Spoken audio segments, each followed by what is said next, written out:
بسم الله الرحمن الرحيم. أولا السلام عليكم ورحمة الله وبركاته. بعد سلام وايد والسلامة دمان أصحابته. ما تحروا إن هالكن إذا كسوق فيه سدي أتصل من لابين customer management system. سو مركا 10 waxaan u hadli doonaa saddex qaybood sida customer management system-ka aan hadda sameeyay sidoo u shaqeynayo inaan marka hore idin tuso. labo waxaa idin tusi doonaa sidii design-kani ama naqshada aad rabto aad u samaysan lahayd. sidoo kale waxa ay tusayaa sidii formulooyinkaas la isku xirxiri lahaa. Okay, sidoo u shaqeynaya marka hore su'aalka aan joogno waxa weeyaan customer summary report. xogtii kooban ayaa halkan ku soo qormaysa. su'aalkan adigu waxaad u baahan tahay oo kaliya dhowr waxyaabood. kow ay ka tahay ID-gii, name-kii, address-kii iyo phone-kii. intaan ayaad marka hore qoraysaa qofka marka koowaad uu yimaado oo macaamiishaada ka mid noqonayo. haddii deen hore aad ku lahaydna opening balance halkan aad gelinaysaa. haddaysan deen hore aad ku leedahay aysan jirinna waa iska daynaysaa. receivableskan iyo receptgan iyo closing balancegan wax xisaab oo adiga kugu xiran maaha. waxa transaction markaas kadib dhacaya ayay la xiriiraan. Okay, waxaa kaloo halkan ku haystaa customer detail report. xogtii customerkii oo faahfaahsan halkan ayaad ku qorinaa. date-kii soo kale ID. haddii aad ID u baahnayn waa iska dhaafi kartaa oo ka maarmi kartaa. haddii aad doonayso inaad isticmaashana waad isticmaali kartaa. Okay, sidoo kale halkani waa name-kii, magacii qofkii. explanation-ku waa sharxaad. lacag ayuu qaatay. sidoo kale waxaad dhigi kartaa wixii uu ku qaatay lacagtaas ayaad sheegi kartaa. Okay, alaab ayuu deyn ku qaatay oo gaaraysa qiimaheesa intaas. Okay, invoice number-ka ayaa halkan ku qoraysaa haddii aad u baahan tahay. haddii kala tegayso column-kan waa iska dhaafi kartaa. Okay, halkan waxaa ku qormaysa receivables, halkanna waxaa ku qoraysa recept. So receivables waxa weeyaan haddii deyn uu qaato halkan ayay ku qormayaan. haddii uu iska keeno lacagtana halkan ayay ku qormayaan. Okay, hadda waxaan rabaa inaan customer cusub sameeyo kadibna aan ku tuso siday u shaqeynayaan. Okay, customer-kan ID ayaan siinayaa. waxaana ID-giisu waa 105. Okay, waxaa la yiraahdaa Farax Ali. Okay, wuxuu degan yahay 7 Street. Okay, so markaa qortid halkan waxaa ku qoraysaa phone-kiisa, numberkiisa halkaas ku qoranaysaa. haddii xisaab hore aad ku lahayd halkan ayaad gelinaysaa. kasoo qabo ninka xisaab hore ayaan ku lahayn oo gaaraysa $100. Okay, so closing balance waa ujeeda soo ma $100 ayaan ninkan ku leenahay. Okay, waxaan rabnaa marka hadda deyn cusub inaan siino oo lacag cusub inaan siinaan doonaynaa. so halkan ayaan imaanayaa customer detail-ka. halkan ayaan imaanayaa taariikhda ayaan qorayaa. waxaan leenahay taariikhdu waa 18 bisha 8 2020. Okay, marka halkaani date ku qoro waxaan imaanayaa halkaani waxaan gelinayaa ID-giisa. waxaan leeyahay 105. so Farax Ali hore ay ku soo booday soo mideed. Okay, halkan waxaan gelinaysaa faahfaahin. Okay, halkan waxaan gelinaysaa invoice number-ka. haddii kale waa iska dhaafi kartaa. halkan waxaa imaanaysaa marka receivables-ka oo ah deyn ayuu qaatay. deynta uu qaatay oo aad siisay waa imisa. waxaan siinay kasoo qabo $100. Okay, so marka waxaan imaanaya customer summary aan aragna siduu u saameeyay marka. so ninkani lacag hore ayaan ku lahaa $100. haddana waxaan siiyey 100 kale. waxaan ku leeyahay lacag $200. Okay, kasoo qabo $200 konton ka mid ah ayuu ku keenay. waa imaanaysaa halkan ayaa imaanaysaa taariikhda uu ku keenay ayaa qoraysaa 18 ayaa leedahay bisha 8 2020. Okay, halkan ayaa qoraysaa drop down list-iga $105. waa Farax Ali 105 weeyaan ID-giisi. so halkaani explanation sharxaad aad ku qoraysaa. halkan invoice number haddii kale waa iska dhaafaysaa. receipt lacag ayaa laga qabtay Soomaa lacag gaarayso $50. so 200 ayaan ku leenahay Soomaa. hadda marka ayaan ku leenahay balance-kiisu ma noqon doona $150. okay, aan imaano marka oo ujeedaa Soomaa $150. so 100 hore ayaan ku lahayn haddana 100 cusub ayaan siinay 50 ayuu isku bixiyay $150 ayaan ku leenahay. so halkan totalka maxaa weeyaan opening balance. So lacag hore aad ku leed waa $100. Okay, deynta hadda aad bixisay waa $700. lacagta aad heshay waa $100. deynta adiga ku maqan waa $700. Okay, systemka habkan ayuu u shaqeynayaa. So marka waxaan rabaa hadda marka hore inaan tuso design-kan ama naqshadan guud ahaan sida loo sameeyo. Okay, sida u sameynaysaa marka. Okay, waxaan imaanaysaa Excel cusub ayaan soo furayaa, sheet cusub. Okay, waxaan imaanayaa halkan waxaan qorayaa Excel.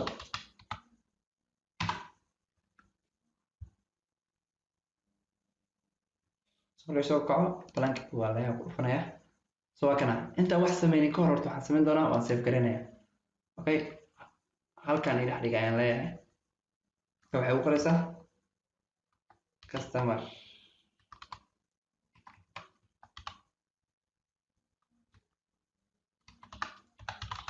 customer management system. Okay, so got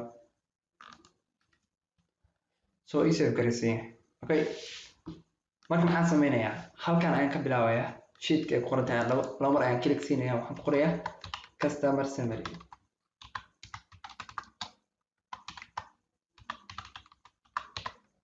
Okay, halkan ayaan mar kale ku dhufanayaa plus new sheet ayaan leeyahay. sheet cusub igu dar. sheetka cusubna waxaa leeyahay isna customer detail.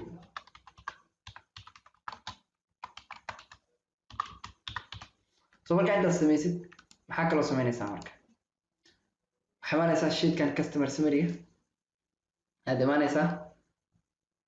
waxaad sameynaysaa marka inaad ku sameyso highlight. So intaan qabo highlight garee. intaas markaa highlight gareysid waxaad sameynaysaa merge center ayaa leedahay. halkan waxaad ku qoraysaa marka company ay magaciisa waxaa leedahay your company name.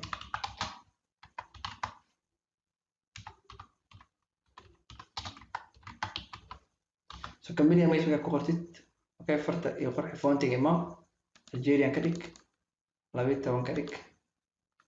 Okay, 12 ka dhigto. So marka halkaas aad ku dhufanaysaa. So ka halkan hoose ayaa imaanaysaa. marka imaado merge center ayaa leedahay. waxaad ku qoraysaa marka iyada halkaasna waxaad ku qoraysaa customer. So halkaasna waxaad ku qoraysaa customer summary report. oo xogtii customer oo kooban ina halkan ku qorna ayaan doonaynaa. Okay, customer summary report.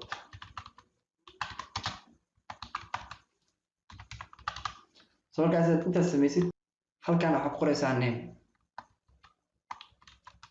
name-ka ku qortid halkan ku xigta maxaad ku qoraysaa. So halkan ku xigta waxaad ku qoraysaa address-ki. So halkan ku xigta waxaad ku qoraysaa phone. So halkan ku xigta waxaad ku qoraysaa opening balance.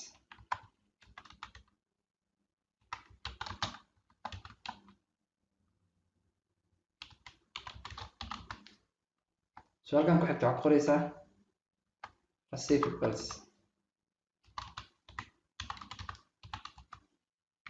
So halkan ku xigta waxaad ku qoraysaa receipt. halkan ku xigta waxaad ku qoraysaa closing balance.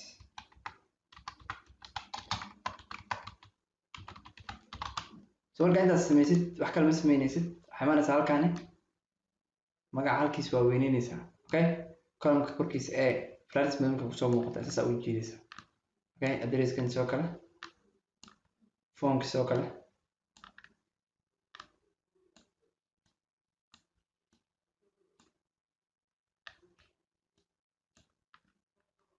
Okay, intaas ayaad sameynaysaa.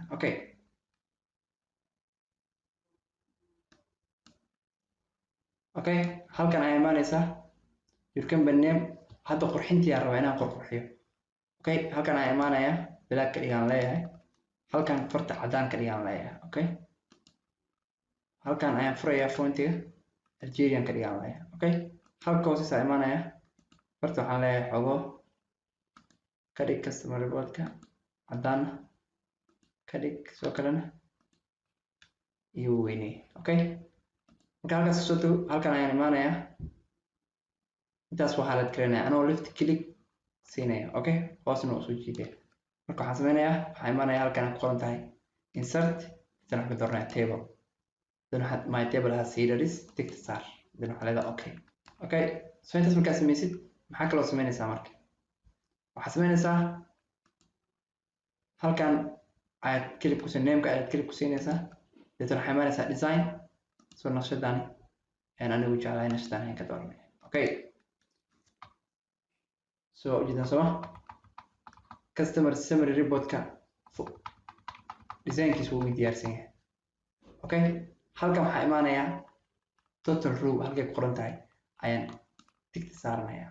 Okay, markaan tigta saarto total row waxaan rabaa opening balance guud ahaan lacagtii hore aan ku lahaa isku darkooda inuu total halkan iiga sameeyo. Deetana halkaas ayaan furayaa problem listiga, sum ayaan ka dooranayaa.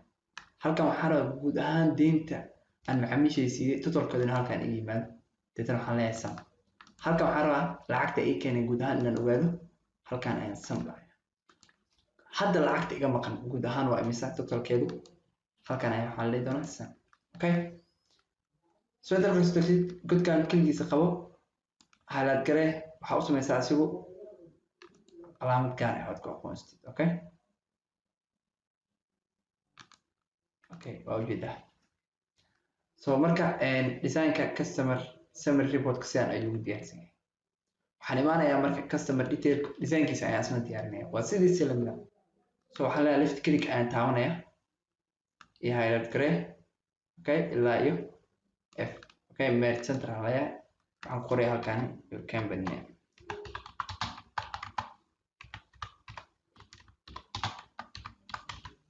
So marka intaas sameeyo haddana halkan hoose ayaan imaanayaa anuun iswaalin, idan merge center ayaan leeyahay, waxaan ku qorayaa marka customer detail report.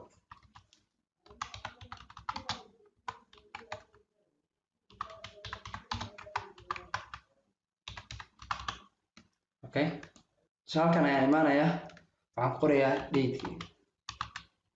So date markaan halkan qoro, date-kii ayaan qoraa. markaan date ku qoro halkan ayaan imaanayaa waxaan ku qorayaa name, magac. so halkan waxaan ku qorayaa explanation. Okay, oo ah sharaxaad oo waxa customer-ka lacagta uu qaatay wixii uu ku qaatay ayaan rabaa halkan inaan ku qoro. Okay, haddii uu deyn qaatayna waxaan rabaa inaan halkan ku qoro receivable, haddii uu lacag keenan receipt.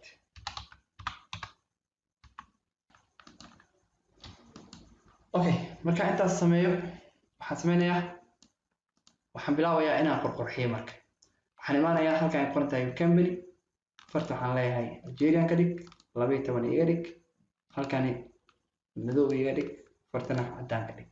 Okay, so kala halkan madow xoogo ka dhig, fartana waxa ka dhigtaa cadaan. Okay, so intaan iyo highlight garee. marka dadka ayaa la gareys maxaa sameynaysaa marka waxaan sameynayaa waan rabaa xitaa inaan table ka dhigo. Okay, insert aan imaanayaa waxaan taabanayaa table, my table has headers, dan waxaan leeyahay okay, dan halkan ayaan imaanayaa marka. So ujeedaa, so marka sidaas ayuu designkii noogu diyaarsan yahay. So marka hadda waxaan rabaa inaan isku xirxiro, so labadan report ayaan rabaa inaan isku xiro si ay kugu sahlanaato inaad systemkan isticmaasho oo aad kaga maaranto buuggaas aad isticmaalayso, waqtiga badanna uu kaaga baxayo. laga yaabo mararka qaar qaladaado badan inaad kala kulanto oo error inuu ka dhaco. Okay, marka waxaan rabaa inaan halkan customer summary aan imaado. halkani waa muhiim inaad marka hore magaca ku qorto, sidoo kale addresska inaad marka hore qorto waa muhiim, phone-kan inaad qorto waa muhiim, haddii lacag hore aad ku leedahay inaad qorto waa muhiim. So intaan kale uma baahnid. marka intaan kale customer detail-ka ay ka imaanayaan guud ahaan. So marka hore customer uu ku yimaado ama hadda waxaad ka soo guuraysaa buuggii, waxaad rabtaa inaad u soo guurto system-kani. So marka hore waxaa laga rabaa marka customerskaaga inaad diiwaan geliso magacyadooda. tusaalahaan oo kale Mahad Cali oo kale. Okay, and addresskiisa halkan geli 5 Street. marka aad phone-kiisa halkan geli foonkiisa halkaan geli halkaan imaa haddii deen hore aad ku lahayd uu jiro qofkaasi halkaan aad ku qoraysaa haddaadan ku lahayn waa iska dhaafaysaa soo qabo inaan $100 ku leeyahay halkaas ayaa gelinaysaa soo ma jeed sida haddii aan kuu sheegayo total balance totalkeen ma ku noqday opening balance $100 soo lacagta hadda deynta naga maqan waa $100 okay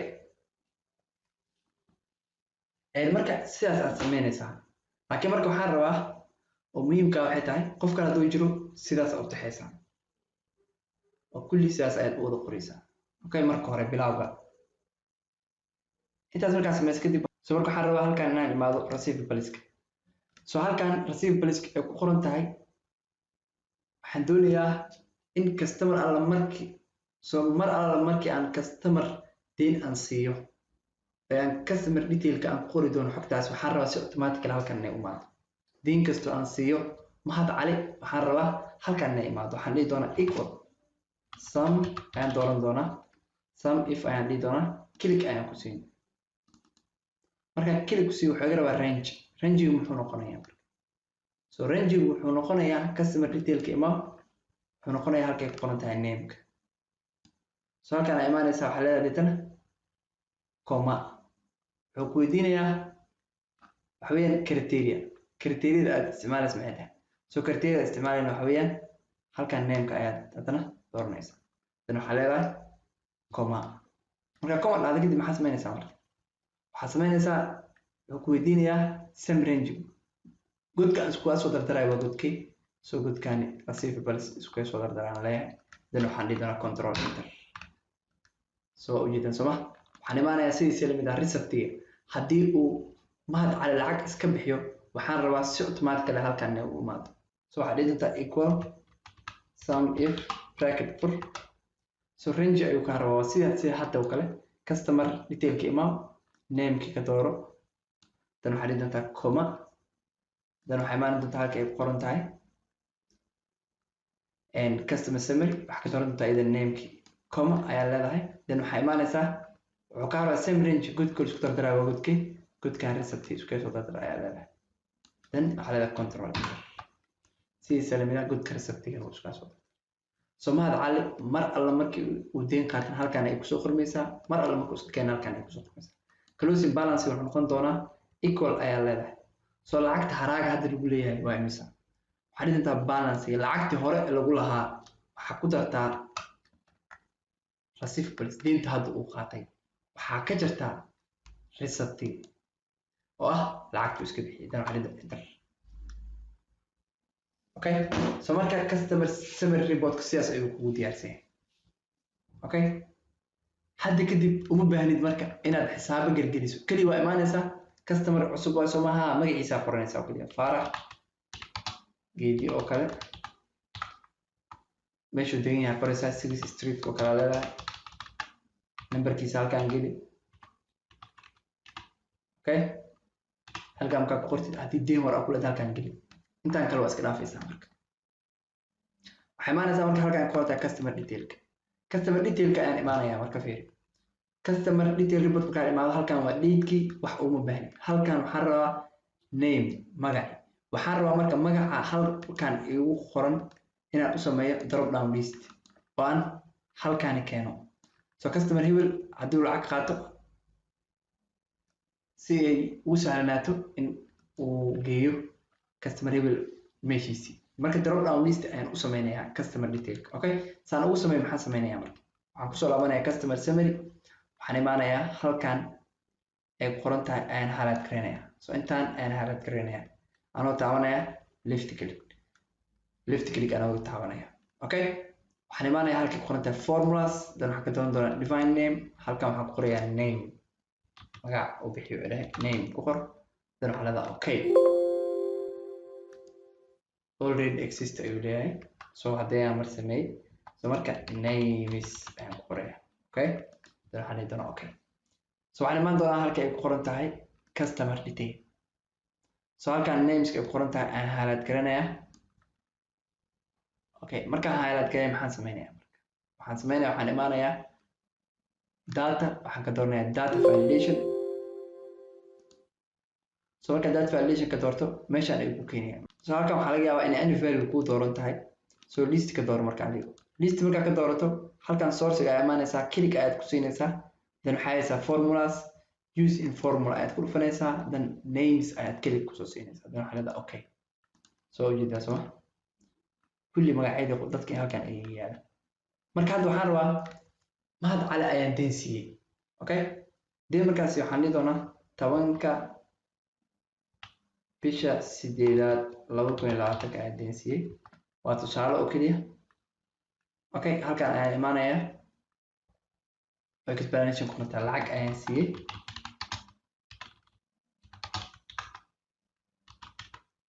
so waxaad adiga explanation ama sharax adiga waxa oo macnaha oo tixraac ku ah ama waxa ku soo xasuusta qofka lacagta waxa ku siisay ayaad halkan ku qoraysaa macnaha hadda waana tusaale bis ay tahay okay marka lacagta aan siiyey waa $200 oo deenahan aan ku siiyey so marka customer summary ga imaanaya fiiri marka mahad cali 5 street degan numberkiisu waa kasa deen horaan ku lahaa $100 haddana waxaan siiyey $200 waxaan ku leeyahay $300 su'aal u fuudiya soma so marka bisu program wuxuu kaaga baahan yahay inaad magacyadii dadka diiwaan geliso address-kan haddii uu muhiim ku yahay waa iska dhaafi kartaa haddii phone-iskooda uu muhiim ku yahay waa iska dhaafi kartaa so godkaada u baahnayn kiligaa siinaysaa right kiligaa leedahay column-kan ay delete leedahay column-kan waa iska delete soo ma jeed haddaan kan u baahnayn asna qabo delete iska leh so maxaa ku soo yiri marka magacyadii haddii deen hore aad ku leedahay halkan receivables waa kana oo ah deynta hadda aad siisay receipt waa kana okay mahad cali aan ka soo qabtay lacagta inuu noo keenay okay 18ka bisha 8aad 2020 mahad cali wuxuu noo keenay deen okay lacagta ayuu noo keenay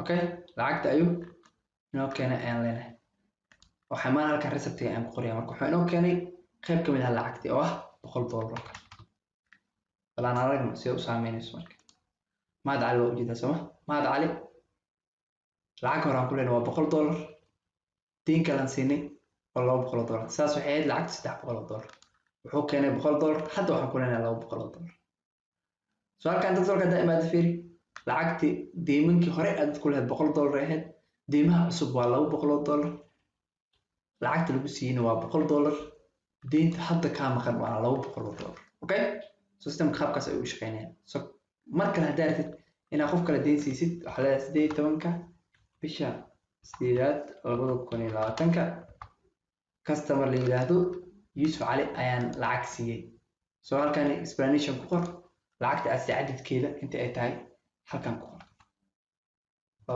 $200 leh okay so halkan ayaan imaanayaa fiiri marka Yusuf Cali lacag hore ku lahaa ma jirin hadda lacagta cusub aan siiyey waa $200 so lacagta aan ku leeyahay $200 soo jeed haddii $200 lacag kamid ah uu keeno halkan aan leeyahay leedka halkan ku soo qoraya halkan ayaan imaanayaa Yusuf Cali receipt-ga aan tagayaa maadaama lacag uu keenay wuxuu leeyahay wuxuu keenay $1500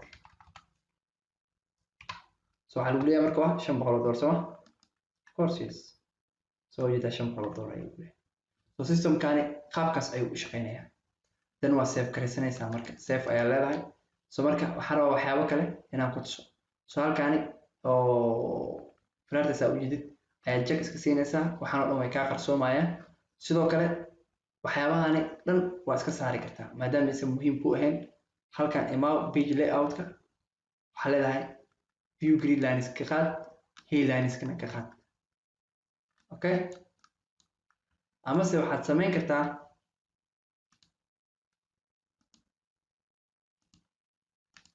okay waxaa kaloo samayn kartaa maadaama columns-kan kala aadan u baahnayn f iyo g iyo h iyo waxaas aadan u baahnayn column-kan ayaan click ku siinaya markaan click ku siiyo waxaan doonaa control shift right arrow so marka waxaan samayn doonaa waxaan kaloo samaynayaa markii flags madow isoo muuqato waxaan samayn doonaa right click waxaan dhihi doonaa hide okay salkan kaloo dhan way kaa qarsoomay so waxay imaanaysaa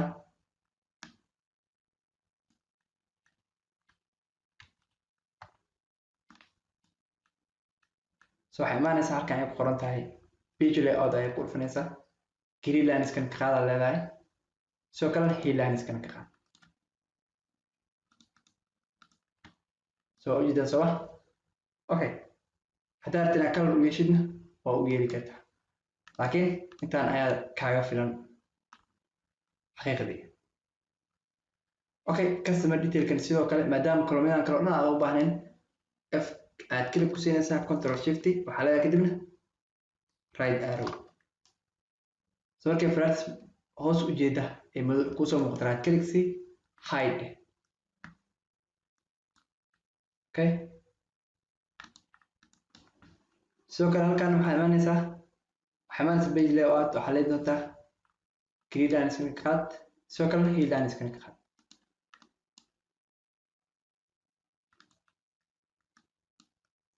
okay saas ayuu diyaarsan yahay so marka waxaan rabaa labadani report si automatically anoo halkan jooga inaan halka kala tegi karo haddana halka kale aan tegi karo waxaan samaynayaa marka halkan insertiga ayaan imaanayaa okay illustrationiska haddana shapes ayaan ka dooranayaa shapeska waxaa soo qaadan doonaa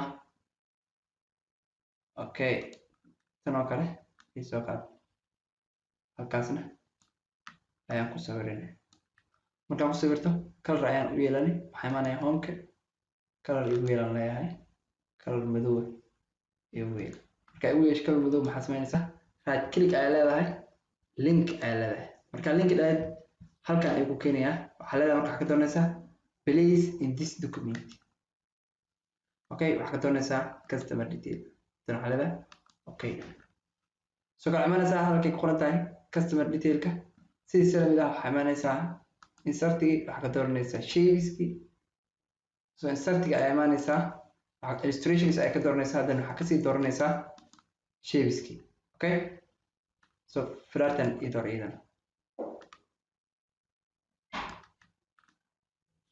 dan waxaa imaanayaa halkan homeska waxaa leedahay madow iyo dhigeeda okay idan right click si link ayaa leedahay okay place in this folder place in this document ayaa kuu dooran so marka waxaa ka doonaysaa customer summary okay so halkan waa ujeedaa marka halkan click ku si customer wuxuu ku keenayaa summary report halkan click ku si halkan click ku si halkan click ku si okay waxaa kaloo rabaa inaan ku tuso printing ama habka loo daabacayo okay print preview halkan ima waxaa ka doonaysaa print so ujeedaa soo qaabka uu daawacmayo so halkan ay ku qoran tahay halkan hoose ay imaanaysaa ku qoran tahay page preview saa u aragtid macnaha inta uu ku daawacayo iyo qaabka uu daawacayo halkaas click ku si soo ujeedaa soo